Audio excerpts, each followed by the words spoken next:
What's good, YouTube and Twitch? We're live for both with a discussion around the new format. So much has happened with the ban list and YCS Chicago's around the horizon.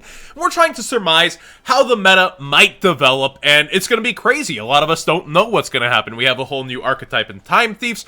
Pot of Indulgence is coming out, and we have not even touched Altergeist at all with the FNL list, but a huge counter has come up to them.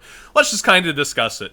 What does Pot of Indulgence, aka Extravagance in the TCG, really do for Altergeist? Well, it allows them to dig for floodgates a lot more consistently by sacrificing extra deck pieces, and that is just highly worth the investment. They don't use their extra deck much in the first place. They can leave their Link monster alone, and they can just set up more and more floodgates in order to make sure that they're good. They're just gonna sit back and they're going to do what they've been doing, but even better than they already have. So a lot of people's favorite pick going into the YCS is Altergeist. They only got stronger. They only got much better support, but in a pretty expensive card so far. I think around the $65, $70 mark. So if you're trying to get this on the floor before the YCS, oof, that is going to be rough for a lot of Altergeist players who are already playing 3 impermanents, 3 evenly matches. It's pretty crazy times. Now, the Dark Warrior engine did get hurt quite bad. Greffer to 1, just a lot of Rongo Bongo being gone in general. But they're still going to be able to make a lot of plays the best. They're going to be the deck abusing Isolde, Summon Sork still. And more importantly, you're going to have the Dark Warrior engine helping you go with Rank Up Magic into Azathoth on your opponent's turn. So you're going to shut off all their potential plays that would use monster effects.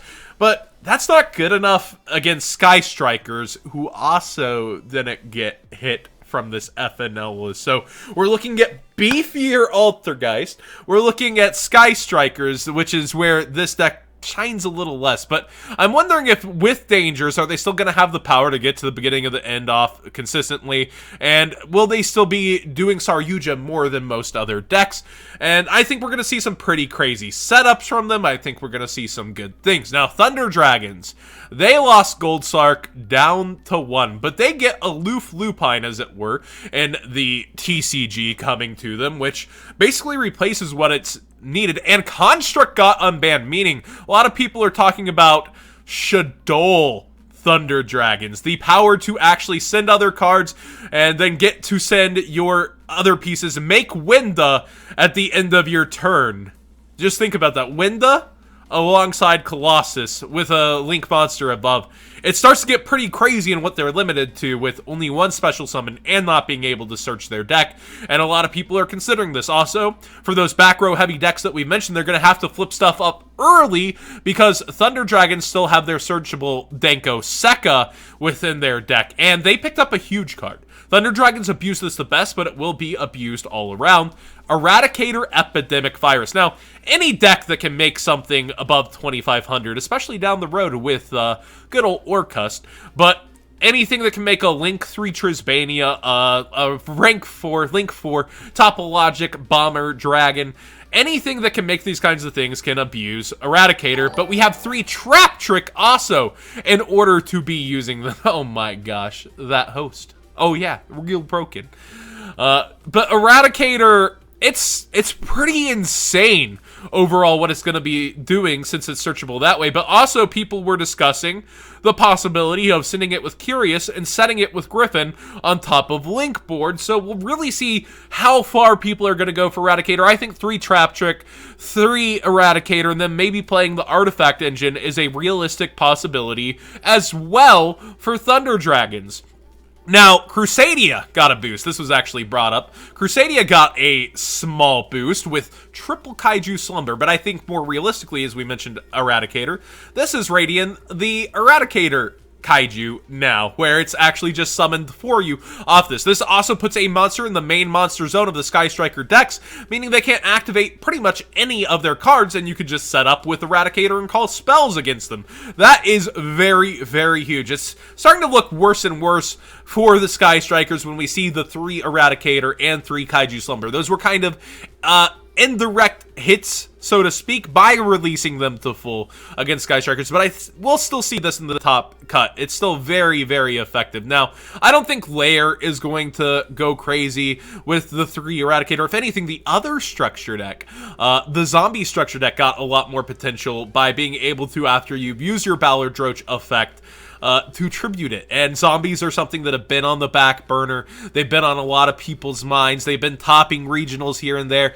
3 Eradicator only makes them stronger too. Something else that got a buff besides Cosmo, True Draco gets a huge buff with triple Monarch Storm 4th. This is interesting because True Draco, the ever-present threat, gets way, way better. And I don't think Pot of Indulgence is a true buff to True Draco. I don't think True Draco's going to be looking at that with too much desire. They're still going to play Card Demise, Pot of Duality. They're going to be playing how they were that way. But the ability to take care of opponents' monsters and problem cards, force negates, and really get out there, this is huge for True Draco. I don't think it'll push them over the edge, though. Trickstar's lost Scapegoat down to 1. That's a huge win con for them, actually, and I think that will hurt them, but they still get that lockdown on Backrow, and as Backrow decks become more popular, Light Stage will do better. They did get small buffs. It's interesting. Now, talking about Backrow, a couple conversations that have come up. Most realistically, Red Reboot. Trapstun has been talked about too, but I think that turning off for 1 turn kind of mentality after having to set it already isn't enough. Red Reboot comes and answers Eradicator, makes it tribute its card, sets it, but we're in a grindy format, so like Altergeist, you're not going to kill them. Sky Strikers, you're not going to kill them when you Red Reboot, which is where this comes up in the conversation. It's like, we need to take care of them, and Red Reboot, with these grind decks, it's not going to be 1 turn.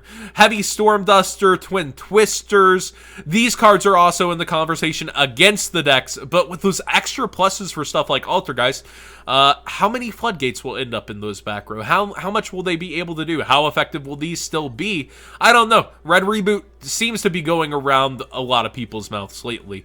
And Infinite Impermanence, Psyframe... Oh, there's the flash. Psyframe Gamma and Valor. Will these be played more because of Cyberstein? I don't take the FDK seriously. I don't think Cyberstein's really going to have that huge impact. I think even with Midbreaker Field at 1, Ogre is not as present as it should be. Gamma might end up seeing more play, and this might be one of those weird formats where Valor comes back in to play. It really might. Like, Impermanence is already so strong, Valor might have to end up stepping in as well, but Impermanence just so much stronger. And will we see a Ryzen called by the grave, or maybe less if Gamma becomes more popular? All these questions and more. Yeah, people are still going to be playing 3 of these. Now, on to Rogue decks. I think Prank Kids will still be present. They didn't get hit at all. I think Pendulums will actually get a boost through good old Boral Savage Dragon here.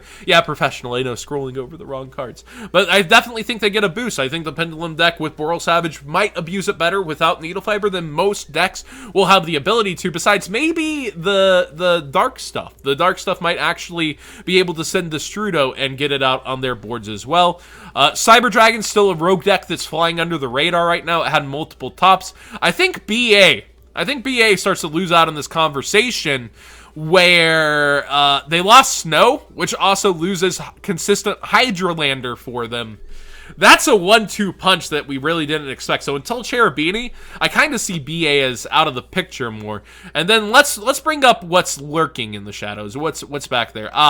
The Salamangreats. I don't think they'll take up the biggest piece of the pie or even the second biggest piece of the pie, but I do think they'll do decent and top events. I think that the sheer quantity of this as a choosable budget deck will see play, but I don't think it will be taking a majority of top cut. But for Chicago, it's not available yet. This negate setup deck, it's not available yet. And I think with Sky Striker still so powerful, even though checked a little bit more, I don't know that Salamangreats will be that great, feeling that great until the next Forbidden and Limited list. And the final note, Time Thieves. Time Thieves are super interesting too. I've seen combos with the PK engine, the Dark Warrior engine. I've seen people talking about it with Orcust in the future. Will it actually make an appearance with just 6 cards available to it at YCS Chicago? It's really interesting to think that there's just this unknown factor. The OCG hasn't seen it. It's its first event. Will this Xyz buff-like deck actually make an appearance in the top cut and get abused in a way that no one saw coming.